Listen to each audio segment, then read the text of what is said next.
बिस्मिल्लाहिर्रहमानिर्रहीम बिस्मिल्लाहिर्रहमानिर्रहीम सल्लल्लाहु अला हबीबी मुहम्मद व अलैहि वसल्लम। अस्सलामु अलैकुम वरहमतुल्लाहि वबरकातुहू। उम्मीद है कि आप हज़रात खैरियत से होंगे। अल्लाह ताला से दुआ भी है कि अल्लाह ताला मुझे और आपको खैरियत से रखें। मैं हकीम सफदर तबस्सुम हुसैन सफदर हर्बल क्लिनिक की जानिब से आपसे मुखातब हूँ और आप देख रहे हैं हमारा यूट्यूब चैनल। आज की वीडियो में मैं आपको अल्हम्दुलिल्लाह कद का छोटा रह जाना किन वजूहात की वजह से होता है और इसका शाफी इलाज क्या है, आज अल्हम्दुलिल्लाह ऐसा बेहतरीन और मुफस्सल नुस्खा आपको बता रहा हूँ कि ये वीडियो देखने के बाद कोई ये नहीं कह सकता कि मेरा कद छोटा है।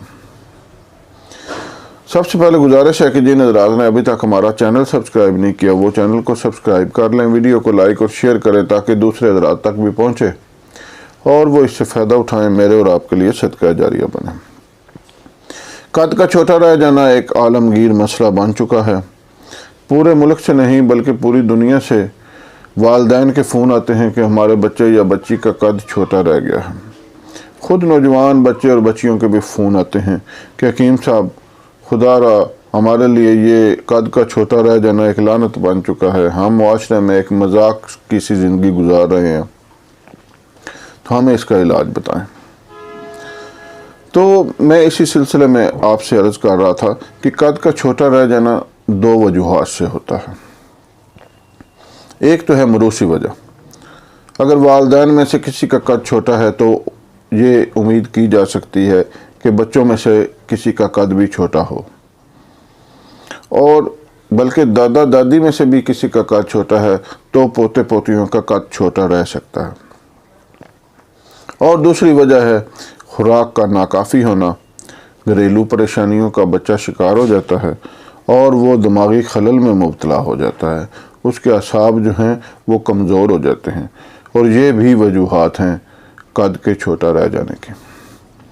पहली वजह जो मरूसी है उसका तो हल कोई नहीं, लेकिन अल्हम्दुलिल्लाह आज का नुस्खा आपको उस वजह से कद अगर छोटा है तो उससे भी इंशाअल्लाह निजात दिलाएगा। लेकिन जो दूसरी वजह है खुराक का नाकाफ़ी होना और घरेलू परेशानियाँ, बैरूनी परेशानियाँ, स्कूल की परेशानियाँ, इनसे बचा जा सकता है, इनसे बचने की कोशिश करें। तो मैं आज आपको वो नुस्खा पेश करता हूँ। सबसे पहले आप ले लें अश्वगंध नगोरी। एक जड़ी बूटी है, किसी अच्छे पंसार स्टोर से लें। अश्वगंध नगोरी का सफ़ूफ, सिर्फ खाली एक बूटी का सफ़ूफ आप तैयार कर लें और उसे किसी महफूज शीशी में महफूज कर लें।